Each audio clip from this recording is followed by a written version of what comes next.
Hello, BookTube. Sunday morning. Good morning. Busy day yesterday. I started the day doing a little bit of book scouting, looking for books, and finished it with a town trivia challenge where we all, different organizations from the town, compete as teams with our organizations in a trivia game, sort of like cross between Trivial Pursuit and maybe Jeopardy. You don't have the little buttons. You go in turns, and you roll a box that has the categories. And we made it to the finals. The library did, but we did not win. But we had great fun. Get a good crowd, raise money for the library. So I thought this morning I'd start my day showing you some of the books I hauled. I've shown one set during the tag the other day, so I'll start with that. And that's, even though I already have a nice edition, I actually could probably reach it here, but I'm not going to. This is Isaac Asimov's Foundation Trilogy in these nice paperbacks. I like the chair there. You see all the little stuff on it there? So you have Foundation and Empire. They're in great shape. The box is in great shape. And then second Foundation. Well, that noise you may be hearing, I don't know if you can hear it or not, in the background is everybody's downstairs playing Lara Croft on the PS4. So if it gets loud, at Sunday mornings around here. Next thing I got was Stephen King. That one in real good shape. Hearts in Atlantis. And this was Pocket Books, New York, and it came out in 2000. This is the first Pocket Books edition, and I have not read it, but I have seen it on BookTube. I'm looking forward to that. And another one was another Stephen King, Nightmares and Dreamscapes. Another one I have not read. There's plenty of his I haven't read. This one has a sticker on the front, you can see there. Featuring the short story The Night Flyer, a new motion picture from New Line Cinema. And this was a signet book. And it's the 9th printing of September. No, it's the first. No, it's the 9th printing in 1994. I didn't read that right, sorry. Then I got one I have read of his, but I don't have a copy anymore. Now, it's the only one in the series I read, and I would like to revisit the series, and I think I would probably start with a reread of the first one. Dark Tower, Gunslinger. And this again is a signet, New American Library. And this came out in 1982, and the illustrations are by Michael Whalen in 1982.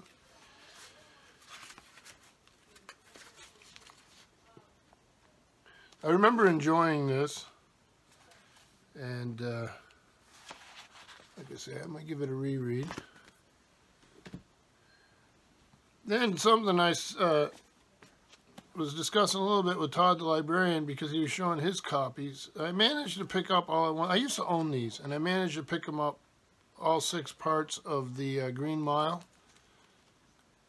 King did this serialization thing, sort of like Dickens and the Victorians used to do, release in installments. It's a good experiment. The first one is 2 Dead Girls, Green Mile #1. Then The Mouse on the Mile, Coffee's Hands, and this is the only one that's even got a little wear. It's got like a little crease there. I could always find another one, I think. Number 4 is The Bad Death of Edouard Delacroix.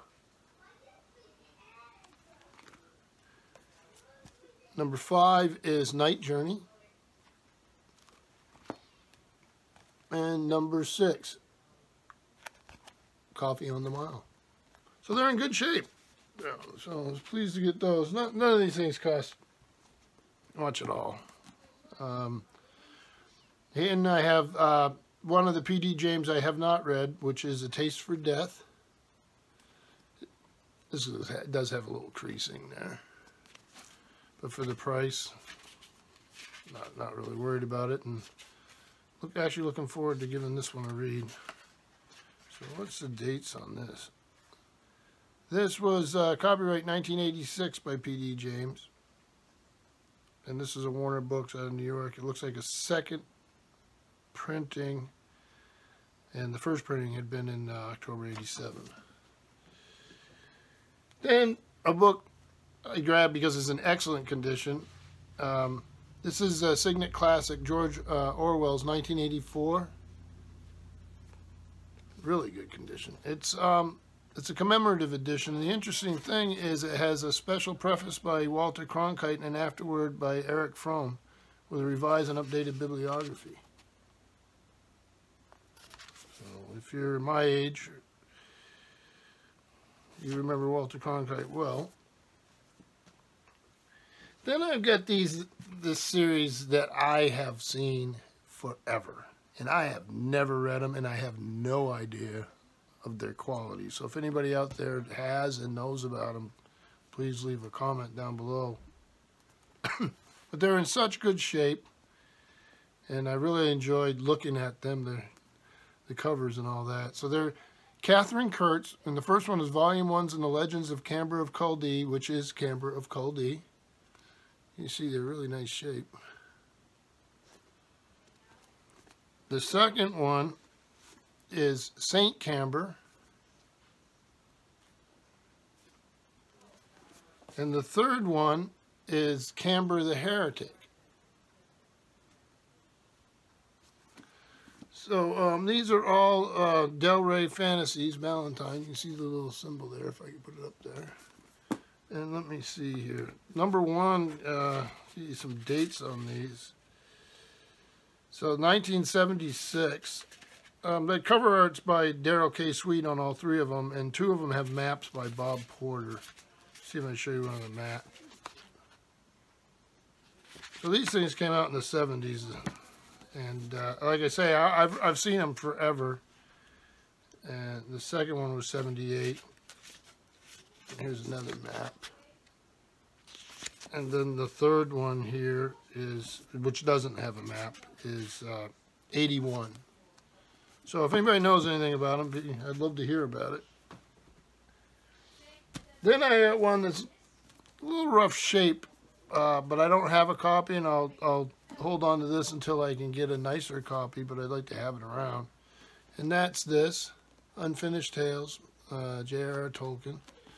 And this is one of those with the, this one has it edited with an introduction, commentary, index, and maps by Christopher Tolkien.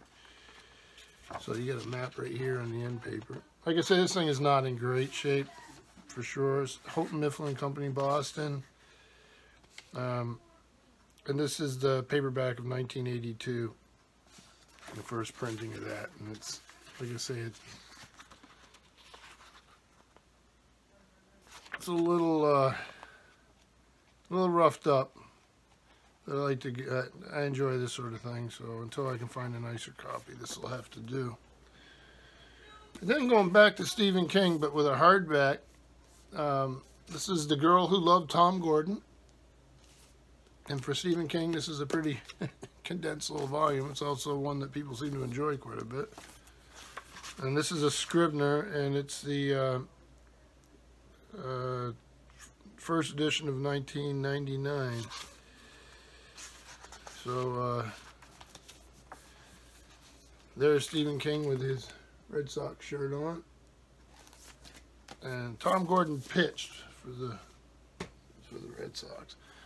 So that's pretty good haul. But then I found two books that really made this this shine. It was really the highlight of my day. And the first of these, in no particular order, is Kenneth A. Bryce's book, Henry Hobson Richardson and the Small Public Library in America. Let's see if I can do this without any glare. And I had actually seen this volume in the same place I went and ended up buying it a year ago. And when I didn't buy it because it cost a little more. It was $16.50. It cost a little more than I was spending that day. And I was real disappointed when I came back. It was gone. And I kicked myself. Said, you know, this has happened to you before. If you can afford it and you see it and you really want it, you probably should get it then, because it might not be there. We've all been through that, I think.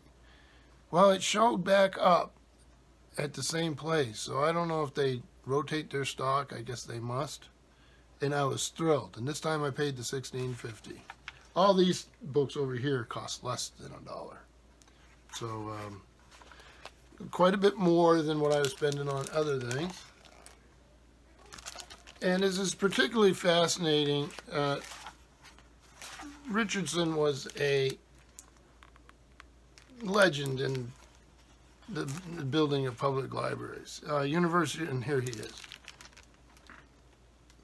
University of Vermont Billings Library, I think it is Richardson Library. The town where my wife's from, in Quincy, Mass, theirs is, and there's a whole section on that library in here. Let me just read you a little bit. The suburban libraries of H.H. Richardson, like the country banks of Louis Sullivan's, are small gems in the crown of American architecture. They represent the mid-19th century flowering of popular literacy and middle-class philanthropy. In this richly texted monograph, Kenneth Breitsch details the evolution of this building type in Richardson's work and that of his contemporaries. This is a sophisticated addition to the history of architecture. And it's an amazing book.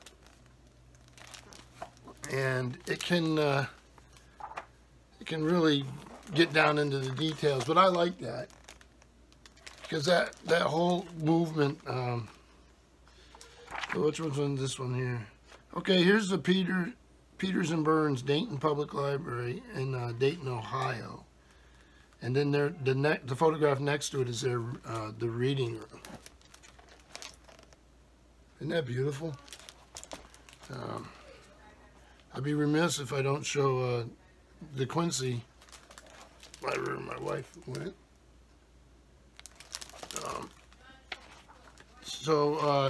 It's a fascinating story. It's a beautiful book. I'm glad I've got it for my collection now, and I had to wait a little while, but thrilled. And then the next book is a book I used to get out of the library. And I saw this copy for, what is it? How much did it cost here? It cost me $10. And I love it. And we all booktubers live with books. So this is At Home with Books, How Book Lovers Live with and Care for Their Libraries by Estelle Ellis, Caroline Seabohm, and Christopher Simon Sykes. And hopefully you can see that. And like I say, I've taken it out of the library many times. Now I have my own copy, and I can just sit there and just look through this thing and get ideas of what people do with their home libraries.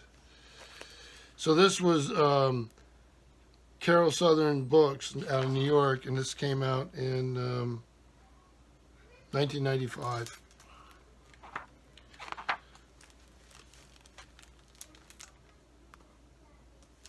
I'll just show you some of the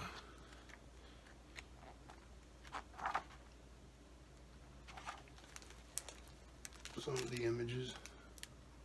Hopefully they're coming through on the. So I have a little, not just on homes, but they have a little piece here. Hey, on Why Booktown. It's on the bucket list of places to go for any book lover. So here, there's a picture of somebody's library in their bedroom.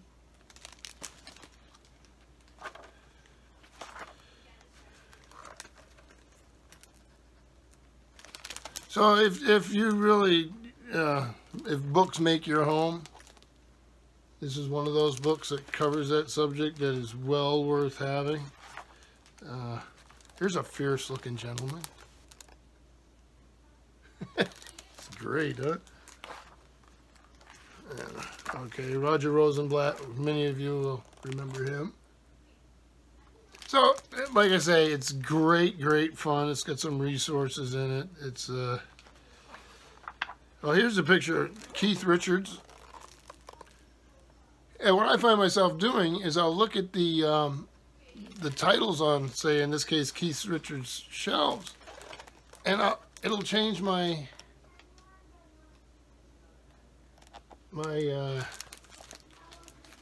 understanding of the human being. Just like when you go to somebody's house and you look at their bookshelves. I mean, the first thing when I went to Steve Donahue's house, I'm looking at the bookshelves. Now, he's sort of a different case because he's cycling for at least part of his library for his work, which is some of these people do too. And then I noticed the first thing he did when he came here is he checked out the bookshelves. So this at home with books was a great find. The H.H. Richardson on the public libraries was great fun, and then all the paperbacks, of course, are always fun. So that was my yesterday, and I'm bringing it to you today. And have a good day, BookTube. Thank you.